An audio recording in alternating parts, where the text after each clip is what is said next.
Answer چاہیے ہوتے ہیں، اور جو بھی جس پائے کی آپ ماشاءاللہ ڈبیٹ کرتے ہیں، اور جو دلائل آپ دیتے ہیں، اس کے بعد کچھ رہ نہیں جاتا مطلب ہوں، عقل والوں کے لیے۔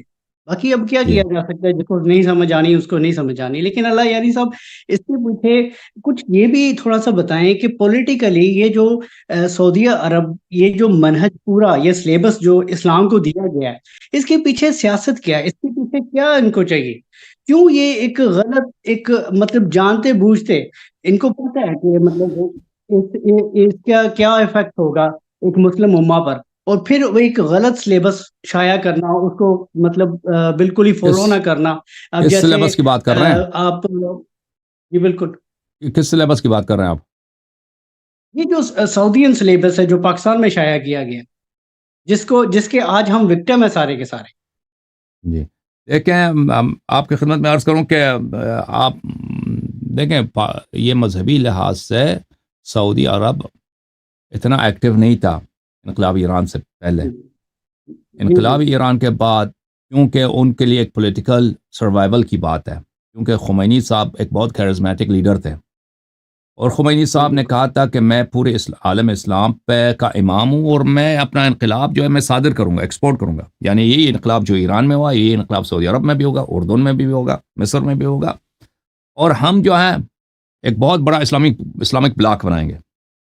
ان کا ایک خواب تھا، آرزو تھا، اس سے پہلے بھی محمد اقبال صاحب کا بھی یہ خواب تھا، مودودی صاحب کا بھی یہ خواب تھا، وہ بہت سارے لوگوں نے جو چاہتے تھے کہ ایک مسلم بلاک بن جائے، ایک مسلم سپر پاور اسٹیٹ بن جائے، اور خمینی صاحب کہتے تھے کہ میں اس کا ولی فقی ہوں، میں اس کا لیڈر ہوں۔ اسی لیے حکومت ایران آپ دیکھتے ہیں کہ وہ شیعہ کاز کی وہ پروموٹ نہیں کرتے، اسرائیل کا مثلا فلسطین کا بڑا زور دیتے ہیں، بقی کا ذکر ہی نہیں کرتے، شیعوں کے حقوق کا ذکر ہی نہیں کرتے، اس لیے کہ وہ ابھی تک اسی سوچ میں ہیں کہ ہم عالم اسلام کی لیڈرشپ اپنے ہاتھ میں لینے۔ تو اس کا نتیجہ یہ ہوا کہ جتنے اسلامی ممالک ہیں کیا کہہ رہے ہیں آپ؟ سعودیہ میں خود سعودیہ میں خود بہت زیادہ شیعہ ہیں جو ان کو ڈپریس کیا جاتا ہے۔ سعودیہ میں بہت شیعہ، پوری دنیا میں شیعہ۔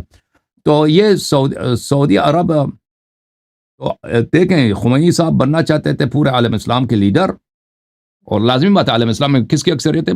غیر شیعہ کی اکثریت ہے، اس لیے وہ غیر شیعوں کو اپیز کرنے کے لیے انہوں نے شیعہ کاز کو پروموٹ نہیں کیا۔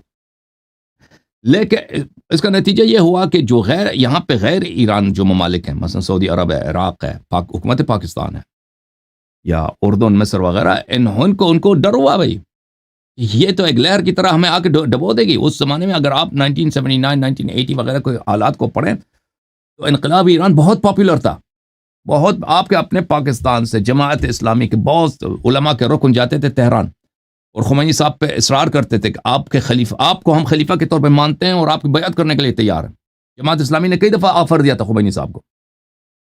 تو میرے بھائی، تو اس کا نتیجہ یہ ہوا کہ ان گورنمنٹس کے سروائیول کی بات ہے کہ ان کا بقا کیسے ہوگا، کہ ہم ایرانی حکومت اور ایرانی انقلاب کی اس لہر کو اگر نہ روکیں تو یہ تو پوری عالم اسلام کو ہڑپ لے گی، اور وہ لازمی بات ہے کہ سعودی والے اپنی حکومت اپنے ہاتھ سے نہیں جانے دیتے، اس لیے انہوں نے شیعہ کی تکفیر کا، اور کہ یہ روافظ کافر ہیں، ان کا قرآن اور ہے، یہ مشرک ہیں فلان، اس پہ بڑی انویسٹمنٹ کی انہوں نے، پروپیگنڈا کیا، اور بلینز آف ڈالرز، یعنی بہت زیادہ پیسہ ان لوگوں نے لگا دیا۔ تو اس کے بعد جو آپ کے پاکستان میں بھی جو وہابیت کی بہت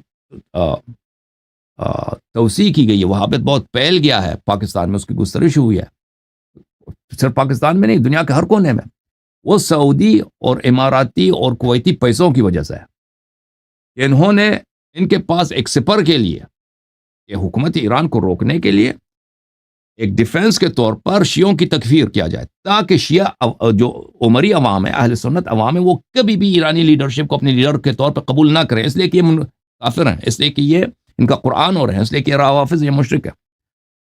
اور یہ کیا گیا۔ تو آپ کہتے ہیں کہ پاکستان میں جو سلیبس ہے اس کے پیچھے سیاست کیا ہے؟ اس کے پیچھے سیاست یہی ہے کہ ایک بہت بڑا جنگ ہے عالم اسلام میں، عالم اسلام کی روح کے لیے، عالم اسلام کی لیڈرشپ کے لیے، دو پاورز کے درمیان، ایک طرف سعودی ہے، اور سعودی کے متحد امریکہ بھی ہے، سعودی کے ساتھ یورپ بھی ہے، سعودی کے ساتھ اسرائیل بھی ہے، سعودی کے ساتھ عالم اسلام کے اکثر ممالک اس کے لیڈرشپ کے امبریلے میں آ جاتے ہیں، اور دوسری طرف ایران ہے، ٹھیک ہے نا. تو اس وجہ سے یہ شیعہ دشمنی کی لہر پھیل گئی ہے، اور یہ خمینی صاحب کی بہت بڑی غلطی تھی کہ انہوں نے یہ کیا، اور یہ بخوبی اس سے پہلے علماء نے ان کو گوشزد کیا تھا. یعنی یہ مسئلہ ایسا نہیں تھا خمینی کو پتہ نہیں تھا، یہ بات بہت واضح تھی کہ اگر ایران شیعہ کارڈ پہ کھیلنا، اسلام کارڈ کھیلنے کی کوشش کرے تو اس کا نتیجہ یہی ہوگا کہ جانب مقابل سے وہ لوگ بھی اسلام کارڈ کھیلیں گے. ان کے پاس ان کو رکنے والا کون ہے؟ کیا ہے کہ آپ اگر اسلام کارڈ کھیل سکتے ہیں، ہم بھی کھیل سکتے ہیں. اس کا نتیجہ یہ ہوگا کہ شیعہ کم ہیں عالم اسلام میں، جماعت مخالفین زیادہ ہیں، اور اس پہ شیعوں کے خلاف تعصب بڑھ جائے گا، اور شیعوں پہ ظلم و ستم بڑھ جائے گا. اور یہی ہوا جو ان لوگ کہہ رہے علماء نے 100 سال پہلے اخون صاحب کفایہ نے اس بات کی پیشگوئی کی تھی، اور سختی سے منع کیا تھا کہ کبھی علماء جو ہے وہ حکومت بنانے کی کوشش نہ کریں، کہ اگر حکومت بنانے کی کوشش کی تو اس میں تشیع کا بڑا نقصان ہے. اور ان نقصانوں میں جن چیزوں کا انہوں نے ذکر کیا تو ان میں یہی تھا، یہی تھا. اور بہت ساری باتوں کو انہوں نے ذکر کیا، وہ کتاب کی صورت میں ان کی باتیں موجود ہیں. ایران میں اس کو نہیں چھپنے دیتے، لیکن PDF کی صورت میں مل سکتا ہے. جی بولیں آپ، مزید کچھ بولنا ہے آپ نے؟ میرا جو کنسرن ہے بہت ہی، میں ایون کہ اپنے بچوں کو بھی ابھی تک میں نے کوئی ان پہ امپلیمنٹ نہیں کیا دین. آئی کیپٹ دم فری کہ وہ آزاد رہیں، خود ایکسیپٹ کریں. اگر اسلام میں اور اللہ کی وحدانیت میں اور ان سب میں اگر طاقت ہے تو وہ خود بخود ان کی طرف جائیں گے. ہاں، ہمارا ایز اے ماں باپ ہمارا فرض ہے کہ ہم ان کو وہ سارے کے سارا ماحول اویل کریں، ان کو ہر کتب اویل کریں، ان کو ہر دین کا جو ہے نا ان کو وہ دیا جائے.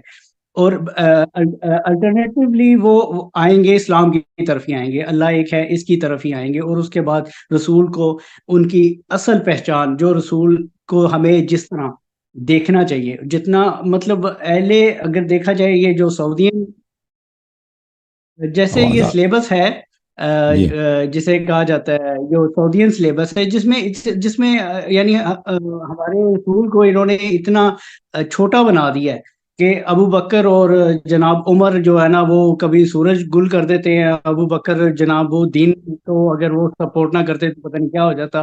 ایک پولیٹیسائز دین جو ہے نا ہمیں دیا گیا بچپن سے. اتنا کرپٹ اور اتنا آپ کہنے کہ ویک سلیبس ہے، جو آپ کو جیسے ہی آپ میچورٹی کی ایج میں اگر آئیں اور آپ نارملی سوچتے ہوں، ہر چیز کو نارملی دیکھتے ہوں، تو آپ کے بہت سے سوالات آپ کو اس پہ جو ہے نا آپ کے آ جاتے ہیں، آپ کے کنسرنز آ جاتے ہیں، جو ہمارے ماں باپ نے تو جواب نہیں دیا، کیونکہ وہ مطلب بورن مسلم تھے. so they were just like کہ وہ ایک ہینڈ اوور دے رہے تھے جو ان کے ماں. سو میرا جو کنسرن ہے، میں 5 وقت کا نمازی تھا، جو میں ابھی نمازی نہیں رہا. اس کی وجہ یہ ہے کہ میں کنفیوز ہو گیا ہوں کہ آخر اتنے عرصے کے بعد نماز کا جو فزیکل جو طریقہ ہے، چلے وہ تو قرآن میں بھی ہے کہ قیام ہے، رکوع ہے، سجود ہے. اس میں جو ہم نے آیات پڑھنی ہے، جو اس کا پراپر طریقہ کار ہے، ہم وہ کہاں سے میچور کر سکتے ہیں؟ ٹھیک ہے بھائی، ٹھیک ہے، thank you sir, thank you. نماز کا طریقہ کار یہ ہے کہ آپ احادیث اہل بیت علیہ الصلوۃ والسلام سے سیکھ لیں. رسول اللہ صلی اللہ علیہ وسلم نے فرمایا کہ میرے بعد تم میرے اہل بیت علیہ السلام کی اتباع کرو، اور یہ ہونی چاہیے نماز کا طریقہ کار اہل بیت علیہ السلام کے فرامین کے مطابق. Thank you sir. اب آپ کو نماز پڑھنی چاہیے میرے بھائی.